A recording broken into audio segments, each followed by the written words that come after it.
Dulu kita supporter Indonesia itu berdoa ya seluruh yang berdoa. Kapan Indonesia punya ketua umum PSSI yang tahu bola, ketua umum PSSI yang betul-betul pengen ngebangun sepak bola Indonesia. Nah, inilah jawaban doa-doa kita ya sebelumnya. Bapak Erick Thohir itu benar-benar tahu sepak bola. A few moments later.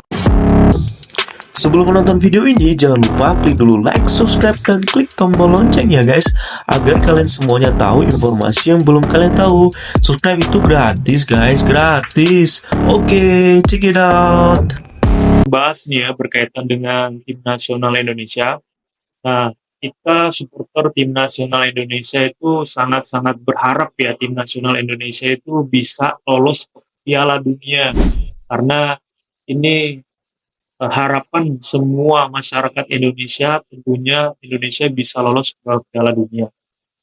Nah, ini juga tentunya kebahagiaan kita semua ya.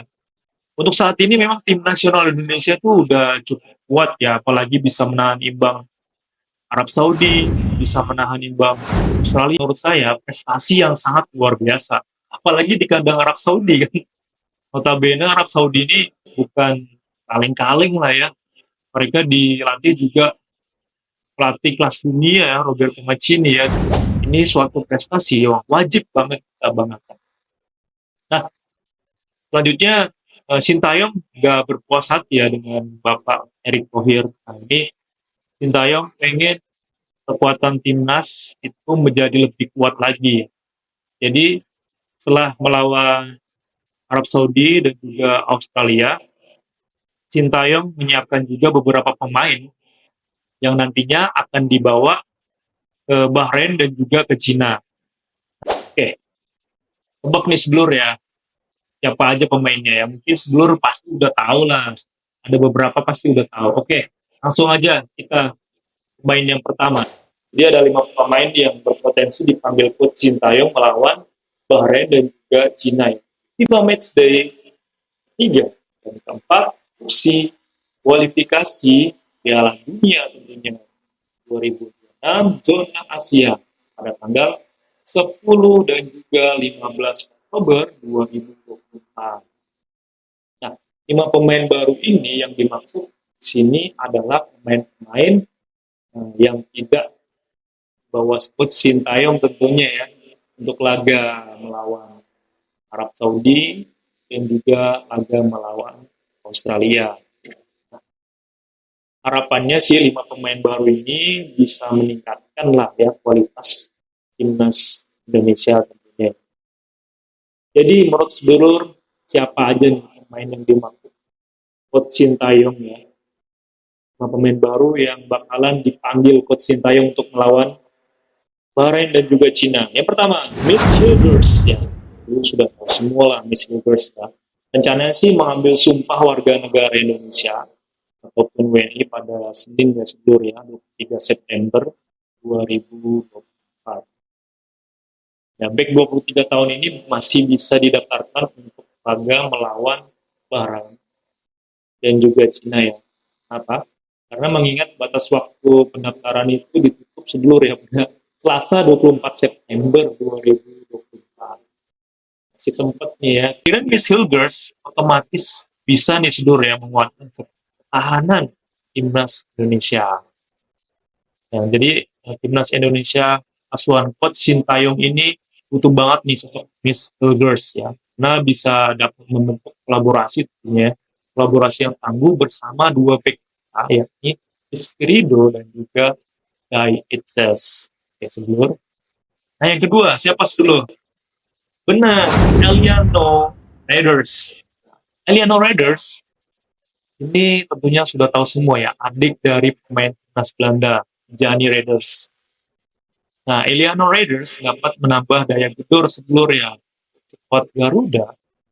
Ya, jadi, sepak bola 23 tahun ini bisa diharapkan sebagai winger kiri, melengkapi Rio, Rio Ragnar Ormanu, dan juga Rafael Struijk. Nah, harapannya ini depan skuad Garuda itu menjadi lebih tajam expect kehadiran adik dari Tijani Riders gitu. Benar nggak? Setuju dong.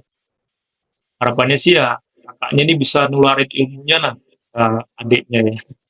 Nah yang ketiga seluruh siapa? Jordi Amat. Nah Jordi Amat itu memang absen ya seluruh yang melawan Saudi dan juga Australia. Karena ternyata dia itu cedera ya seluruh ya. Untuk laga bulan depan ya, back 32 tahun ini bisa ya berpotensi sudah tersedia. Nah, kenapa? Sebab Jordi Amat itu sudah pulih sedulur ya dari cedera dan mulai berlatih bersama klubnya yaitu Johor Darul Takzim klub Malaysia. Nah, opsi Sintayong mengandalkan trio Miss Hilgers, Jordi Amat dan juga Yai Itses. Jadi ada banyak opsi lah ya. Jadi untuk jantung pertahanan timnas itu menjadi lebih kuat. Selanjutnya adalah Malik Rizaldi. Ini Malik Rizaldi ini menunjukkan kelayakan mengisi lini depan timnas Indonesia sedulur ya. Nah, di pekan 5, Liga 1 2024 sampai dengan 2025. Jadi umur 27 tahun ini mulai membuka rekening golnya sedulur ya bersama Persebaya. Surabaya.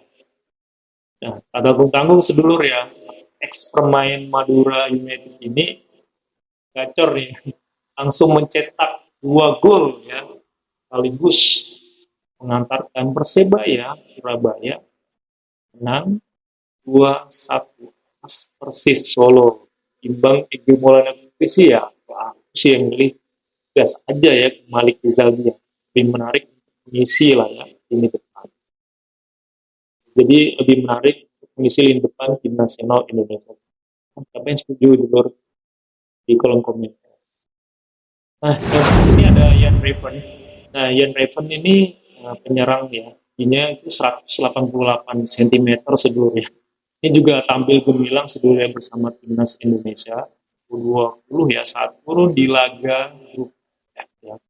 Kualifikasi Piala Asia U20 2025 pada 25 sampai 29 September 2024. Sintayong sepertinya layak nih membawanya ke skuad Garuda Senior. Meski ya bisa dibilang sih ya olahan bolanya itu tak terlalu mumpuni lah ya. Tapi Jan Revan ini memiliki kelebihan dalam penempatan sebelum. Jadi posisi serta memanfaatkan peluang sekecil apapun itu menjadi gol. 2000 years later. Nah itu tadi ya sedulur ya, 5 pemain yang bakalan dipanggil oleh Coach Sintayong dan juga Bapak Erick Thohir untuk bisa memperkuat tim nasional Indonesia untuk menghadapi Bahrain dan juga Cina. Nah, ketika Indonesia bisa menang lawan Bahrain di kandangnya dan juga Indonesia bisa menang lawan Cina di kandangnya, tentu saja Indonesia bisa mendapatkan 6 poin langsung ya sedulur ya. Dan ini juga membuat Indonesia berkesempatan besar untuk menjadi runner-up group dan tentunya juara grupnya Jepang. Nah, ketika Indonesia bisa menjadi runner-up group, Indonesia berkesempatan besar untuk langsung lolos ke Piala Dunia sebelum wow, tanpa mengikuti round selanjutnya. Nah, tentunya ini harapan besar kita ya, supporter tim nasional Indonesia di seluruh Indonesia. Indonesia bisa masuk ke Piala Dunia. Ini mimpi banget sih ya sedulur ya. Apalagi Indonesia statusnya itu runner up group ini sangat gila sih pasti ya. Sangat gila banget. Indonesia pasti bakalan riuh sekali ya supporter Indonesia untuk merayakan hal tersebut. Amin. Nah, hal selanjutnya yang pengen saya sampaikan ya, untuk saat ini masih banyak banget ya polemik tentang tim nasional Indonesia yang bisa dibilang itu nggak mendukung, ya nggak seret lah. Ya, ada yang bilang nggak seret, terus juga ini euforianya palsu ya karena yang main itu bukan timnas murni ya orang luar negeri. Menurut saya ini adalah statement yang keliru ya. Kalau kita melihat ya, mereka itu benar-benar tulus membela tim nasional Indonesia. Dan juga negara lain banyak kok yang melakukan yang sama. Contohnya kayak negara-negara Prancis, Belanda, Swiss, Suriah, terus juga negara-negara lain di Arab itu banyak banget yang melakukan hal yang sama seperti Indonesia. Dan sekarang ini kita wajib banget ya bersyukur kalau misalkan kita punya ketua umum PSSI itu yang bener-bener tahu sepak bola. Dulu dulu kita supporter Indonesia itu berdoa ya, sejujur yang berdoa, kapan Indonesia punya ketua umum PSSI yang tahu bola, ketua umum PSSI yang betul-betul pengen ngebangun sepak bola Indonesia. Nah, inilah jawaban doa-doa kita ya sedulur ya. Bapak Erick Thohir itu bener-bener tahu sepak bola. Ya, saya dulu juga ngefans sama beliau ya waktu masih jadi presiden klub Inter Milan. Saya sering banget nonton ya karena ya memang saya bekerja di ini ya di kafe yang notabene sering mengadakan nobar. Nah, saya melihat Pak Erick Thohir itu betul-betul serius ya menonton sepak bola dan menganalisa sepak bola. Bagaimana timnya itu bisa bagus gitu. Nah, makanya dari itu juga kita wajib bersyukur bahwasanya Pak Erick Thohir itu menjadi ketua umum PSSI Indonesia. Pak Erick Thohir menjadi ketua umum PSSI Indonesia. Dan juga kita wajib dukung nih program dari Pak Erick Thohir ya, berkaitan dengan naturalisasi ataupun mengambil pemain-pemain yang berdarah Indonesia yang ada di luar negeri. Karena kita nggak perlu pikirkan nih media-media tetangga yang menyindir Indonesia, pemain-pemainnya banyak dihuni oleh pemain luar atau pemain naturalisasi. Kenapa mereka melakukan hal yang sama sekarang ya? Mereka menyindir, tapi mereka melakukan hal yang sama. Itu kan menurut saya iri aja. Nah, seandainya kita Indonesia tidak melakukan hal yang sekarang kita lakukan, itu Indonesia sangat rugi banget sedulurnya. Kenapa saya bilang gitu? Ya, kita banyak banget pemain keturunan di luar negeri yang notabene bermain di klub profesional, liga-liga utama ya, contohnya kayak Liga Belanda, Liga Italia, Liga Belgia. Itu kalau misalkan kita nggak manfaatkan, mau sampai kapan kita di ranking FIFA yang jauh banget, mau sampai kapan kita levelnya masih ASEAN, misalnya ada kedodoran, gimana kita mau naik ke level Asia ataupun bahkan dunia.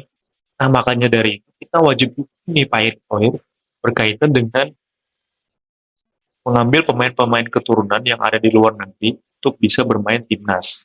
Nah, otomatis ini juga membuat pemain-pemain muda yang ada di Indonesia termotivasi untuk bisa bersaing dengan pemain timnas yang saat ini. Itu aja sih sebenarnya program dari Pak Erick Thohir. Menurut saya sangat jenius sih. Nah, maka dari itu saya sangat yakin tim nasional Indonesia bisa masuk Piala Dunia. Amin. Tim nasional Indonesia pasti bisa. Jadi minimal ronde 3 atau ronde 4 ini bisa lah Indonesia atasin. Dan juga Indonesia bisa masuk ke Piala Dunia. Indonesia pasti masuk ke Piala Dunia, Indonesia harus masuk ke Piala Dunia. Oke, see you the next video dulu. Bye-bye. Directed by Yulinuha Project.